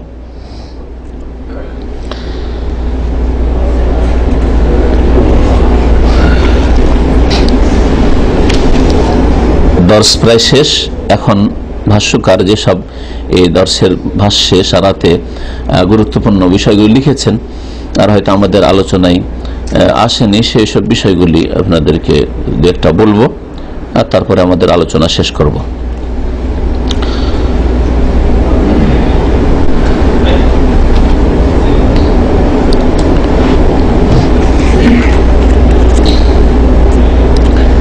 রাসূলুল্লাহ সাল্লাল্লাহু আলাইহি ওয়াসাল্লামের রিসালাতের সাক্ষ্য প্রদান করা, এর দাবি হচ্ছে তার অনুসরণ করা, ইত্তিবা করা, তার আদেশ নিষেধের শ্রদ্ধা অন্তরে থাকা, কথায় কাজে আল্লাহ পাক এর রসুলের আদেশের শ্রদ্ধা থাকবে। নবীর সুন্নাত এটা না করলে হবে নাকি, রফেদানটা না করলে হবে না, আমিনটা জোরে না বললে হবে না, হ্যাঁ, হাত ছেড়ে নামাজ পড়লে হবে না? নবী সাল্লাল্লাহু জীবনে হাত ছেড়ে নামাজ পড়েছেন? তাহলে আপনার কাছে কোথায় নবী সাল্লাল্লাহু আলাইহি সাল্লামের আদেশ নিষেধ, এগুলির কোথায় তাজিম, কোথায় আপনার কাছে শ্রদ্ধা? এরকম বহু উদাহরণ রয়েছে। নবী করিম সাল্লাল্লাহু আলাইহি ওয়াসাল্লামের রিসালাতের সাক্ষ্য প্রদান করা মানে ওয়ালুজুম সুন্নতিহি, তার আদর্শকে মজবুত করে ধরা। এই না যে প্রতিকূল অবস্থায় আছি সুতরাং এই বিদাতগুলি না করে পারছি না। বহু বিদাত আমাদের সমাজে আছে, মিলাদে গিয়ে হাজির, শবে বরাতে হাজির, চাঁদা চাইতে আসলে মাজারের জন্য, মিলাদের জন্য দিয়ে দিলেন আপনি, কোরআন খানি করার জন্য চাপ সৃষ্টি করলো, টাকা পড়া, নাহলে কি বলবে লোকেরা, আপনি নিজেকে মনে করছেন খুব চাপের মুখে পড়ে গেছে, মনে হচ্ছে আপনার জান মেরে ফেলবে 5000 কিলোমিটার দূর থেকেই, তাই না? সেই জন্য একেবারে টাকা পাঠিয়ে দিলেন বাপ মায়ের কাছে, যদিও মনটা চায় না, তারপর পাঠিয়ে দিলেন। কোথায় নবী করিম সাল্লাল্লাহু আলাইহি সাল্লামের সুন্নতকে আঁকড়ে ধর, আর কোথায় নবী সাল্লাল্লাহু আলাইহি সাল্লামের আদেশ নিষেধের তাজিমের মধ্যে কুল্লু বিদআতিন দালালা, বিদআত গুমরাহি, আর গুমরাহি করার জন্য টাকা পয়সা পাঠিয়ে দিলেন। আচ্ছা, আমি পছন্দ করি না, কিন্তু করবো কি, পারিবারিক সমস্যা, মা খালা সবাই বলছে না করতে হবে, তোর বাপ মারা গেছে, কিছু করতে হবে।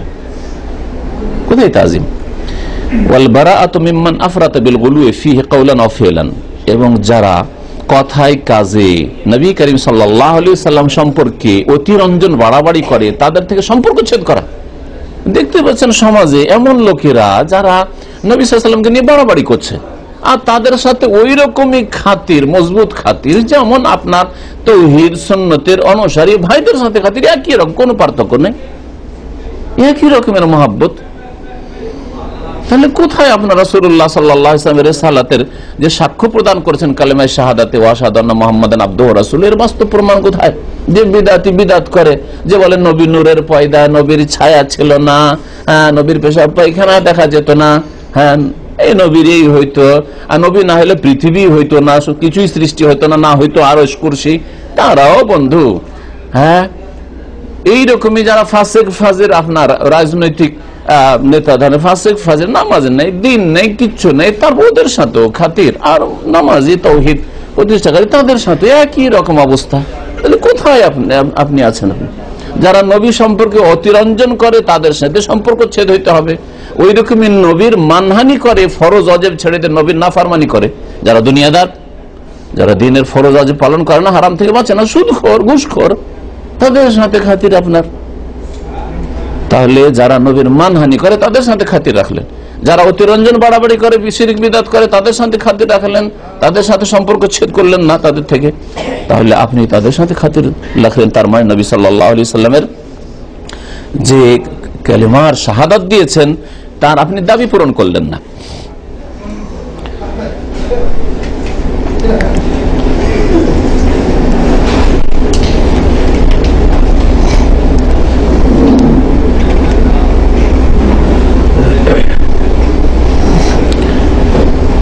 ঈসা আলাইহিস সালাম সম্পর্কে দুটো দল গোমরাহ হয়েছে বলছেন লেখক, যা বললাম একটু আগে। ফালিয়াহুদ কাযাবুহু, ইহুদিরা ঈমান নিয়ে আসেনি, বরং খুন করার জন্য সর্বাত্মক চেষ্টা চালিয়েছে, আর তাদের ধারণা যেন খুন করে মেরেই ফেলেছি।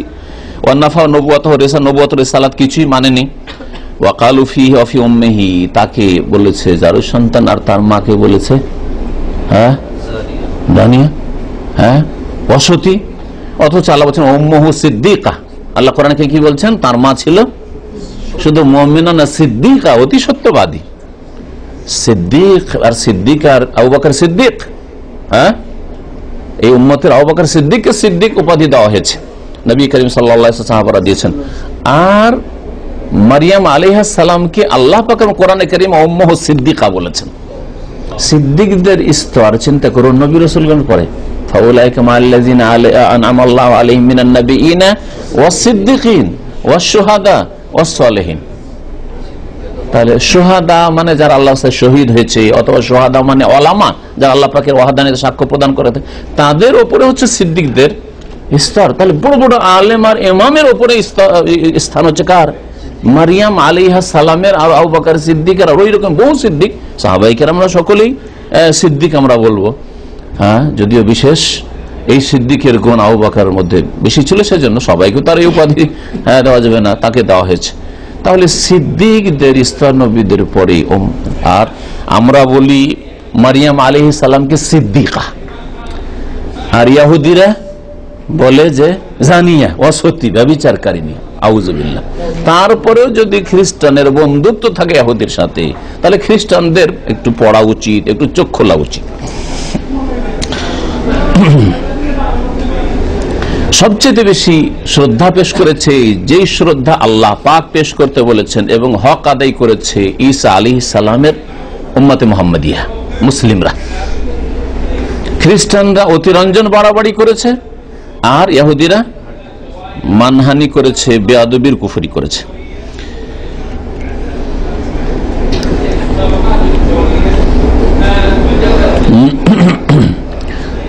ওয়ান নাসারা গালাউ ফিহি, খ্রিস্টানদের সম্পর্কে বলছেন যে তারা গোলু অতিরঞ্জন বাড়াবাড়ি করেছে, আর তারা বলেছে যে সে আল্লাহর পুত্র, না হয় তিনের তৃতীয়, না হয় সে এলা, ইন্নাল্লাহুল মাসীহ ইবনে মারিয়াম, যিনি আল্লাহ তিনি মসিহ। এই ধরনের কথা হচ্ছে খ্রিস্টানদের কথা। আর আল্লাহ পাক ওয়াফাকাল্লাহু আহলাল ঈমান ইলমি ওয়াল ঈমান, যারা মুসলিম ঈমানদার এবং কোরআন হাদিসের জ্ঞান রাখে, তারা বলে ফাকালু ইন্নাহু আব্দুল্লাহ ওয়া রাসূলুহু, ঈসা আলাইহিস সালাম আল্লাহ পাকের বান্দা এবং তার রাসূল। ওয়া ইন্না উম্মাহু সিদ্দিকা, এবং তার মা হচ্ছেন অতি সত্যবাদী সিদ্দিকা। ওয়া আন্না আহসানাত ফারজাহা, আর তিনি লজ্জা স্থানকে সুরক্ষিত রেখেছিলেন। ওয়ালাকিন্নাল্লাহ তাআলা খালাকাহু মিনহা, তবে আল্লাহ পাক রব্বুল ঈসা আলাইহিস সালামকে সৃষ্টি করেছেন তার থেকে বেলা জৌজিন, বিনা স্বামীতে। আয়াতাম মিন আয়াতে, এটি আল্লাহ পাকের স্পেশাল কুদরত, নিদর্শন, আল্লাহ পাকের কুদরতের বহিঃপ্রকাশ। এটা হচ্ছে আয়াত, আল্লাহ পাকের সৃষ্টিগত আয়াত।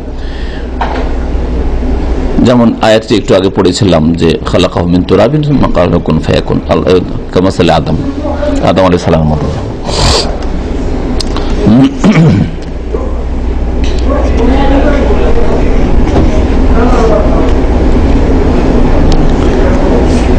যারা এই শাহাদাত, যে হাদিস ওবাদা বিন সামাত রাদিয়াল্লাহু তাআলা হাদিসে এসেছিল সাক্ষ্য প্রদান করার কথা, যারা সাক্ষ্য প্রদান করবে তারা জান্নাতে যাবে, কিন্তু 3 রকম হবে। তারা আদখালাহুল্লাহুল জান্নাহ, না, আল্লাহ পাক তাকে জান্নাত দেবেন। যারা আল্লাহ পাকের ওয়াহদানিয়তের সাক্ষী দেবে, নবীর রিসালাতের আর নবীর বান্দা হওয়ার সাক্ষী দেবে, ঈসা আলাইহিস সালামের আব্দু ওয়া রাসূলু, রূহ, কালিমা, এই সব সাক্ষী দেবে, জান্নাত জাহান্নাম হক সাক্ষী দেবে, আল্লাহ পাক তাদেরকে জান্নাত দেবেন। এটা 3 রকমের হবে।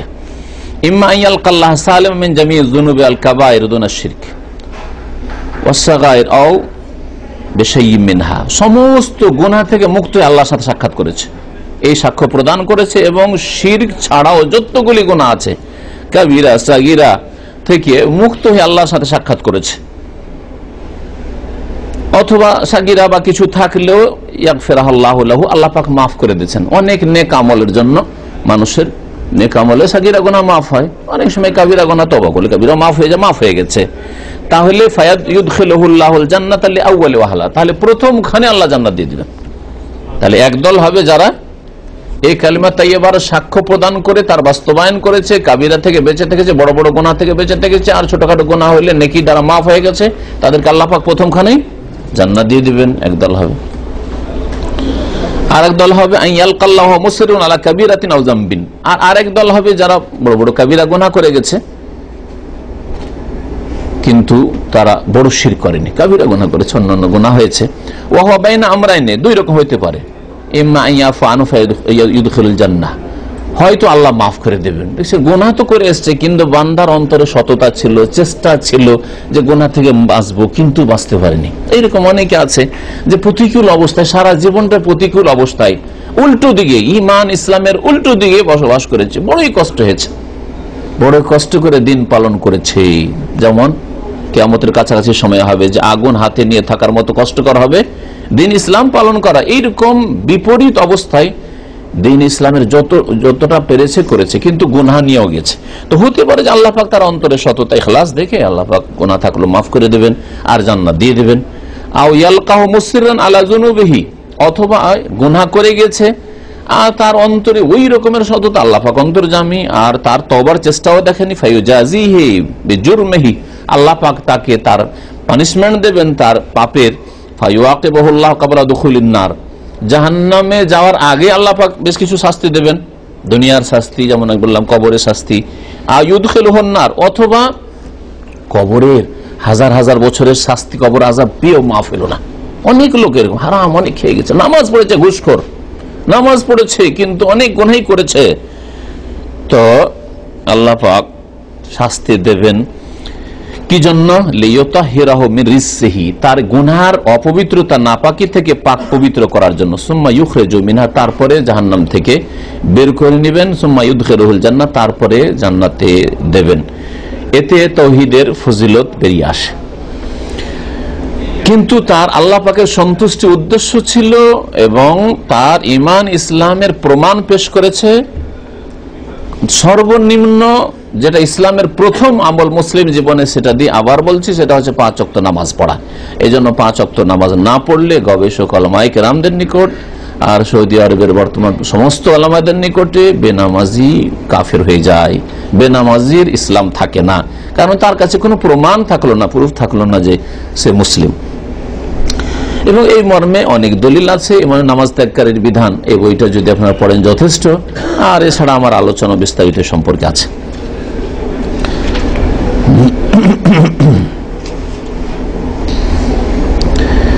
হাদিসে একটা কথা আরো ব্যবহার হয়েছে, ইবতেগা ওয়াজহিল্লাহ, আল্লাহর সন্তুষ্টি যার উদ্দেশ্য থাকবে। আল্লাহর সন্তুষ্টি উদ্দেশ্য থাকা হচ্ছে ইখলাস, মানে আপনি যে কোনো কর্ম করছেন আল্লাহর সন্তুষ্টি উদ্দেশ্য আছে, মানে আপনার আন্তরিকতা আছে। নামাজ পড়ছেন আন্তরিকতার সাথে, রোজা রাখছেন আন্তরিকতার সাথে, হজ উমরা করছেন আন্তরিকতার সাথে, একটু কারো উপকার করলে আল্লাহ সন্তুষ্টির জন্য করছেন, মানে সব কাজে আল্লাহ সন্তুষ্টি আপনার উদ্দেশ্য আছে যতটা করছেন। তাহলে এই ইখলাস যদি থাকে, পুরোপুরি ইখলাস থাকে, তাহলে গুনাহ তার দ্বারা হবে না। আর যদি গুনাহ কিছু হয়ে যায় আর ইখলাস আছে, যেহেতু আল্লাহর সন্তুষ্টি চাই, সুতরাং কি করবে, আইয়াহমিলাহু আলাল মুবাদারা বিত-তওবা ক্বাবলাল মউত, মওতের পূর্বে তাড়াতাড়ি তওবা করার চেষ্টা করবে। গুনাহ আজকের দিনে হয়ে গেল, আর তারপর দিন পার হইলো, রাত পার হয়ে গেল, রাত্রে ঘুমিয়ে গেলাম, মরবো কি বাঁচবো, হয়তো এই ঘুমিয়ে হয়তো সর্বশেষ ঘুম, চিরকালের ঘুম এটাই, আর তারপরে বিনা তওবায় শুয়ে পড়লেন আপনি। তাহলে কোথায় আপনার আল্লাহর সন্তুষ্টি কামনা আছে? বুঝতে পারছেন না আমার কথা? তাহলে দিনে গুনাহ হইলো, রাত আস্তে আস্তে আবার ঘুমাবার আগে আমি তওবা করে ক্লিন হয়ে যাব। যেমন ডিউটি থেকে আপনারা আসছেন আর ময়লা আবর্জনা, কাপড় চোপড় খারাপ হয়ে আছে আর শরীর খারাপ হয়ে আছে, কোথাও বাইরে যাবেন না। অনেক ভাইরা টেলিফোন দার্সে আসবো কিন্তু একটু গোসল করছে, ডিউটি থেকে এসছে, পরিষ্কার পরিচ্ছন্ন হওয়ার পরে আপনি আলোচনা শোনার জন্য আসছেন। তাহলে আল্লাহ পাকের কাছে সাক্ষাৎ যে কোনো সময় হয়ে যেতে পারে। দিনের গুনাহ রাত আসার আগে আগে আপনি তওবা করে ক্লিন হয়ে গেলেন, নাপাক হয়েছিল শরীর, গুনায় অন্তর নাপাক হয়েছিল, রাতের গুনাহ সকাল হওয়ার আগে আগে তওবা করে আপনি ক্লিন হয়ে গেলেন। এটা হচ্ছে কি ইবতিগা ওয়াজহিল্লাহ, আল্লাহ সন্তুষ্টি আপনার আসলে এর বাস্তব প্রমাণ। আর বছরকে বছর যুগ যুগ ধরে চলে যাচ্ছে, আর কোনো সংশোধন নাই। দুনিয়া দুনিয়া, পেট পেট, হারাম, ফরজ নেই, ওয়াজিব নেই, আর বলবেন যে কালেমা তাইয়্যিবা পড়েছি আমরা, আর আল্লাহ সন্তুষ্টি আছে। আর এই নিম্মল্লা অল্প বিদ্যাওয়ালারা এইরকমই বলে দিলেন যে কালেমা পড়লে বা সে এত বড় বড় ফজিলত পাওয়া যায় না, এটা উদ্দেশ্য নাই। কালেমার দাবি, কালেমার শর্ত রয়েছে, সেগুলি জানতে হবে এবং সেগুলির বাস্তবায়ন করতে হবে। আল্লাহ যেন আমাদের সকলকে তৌফিক দান করেন।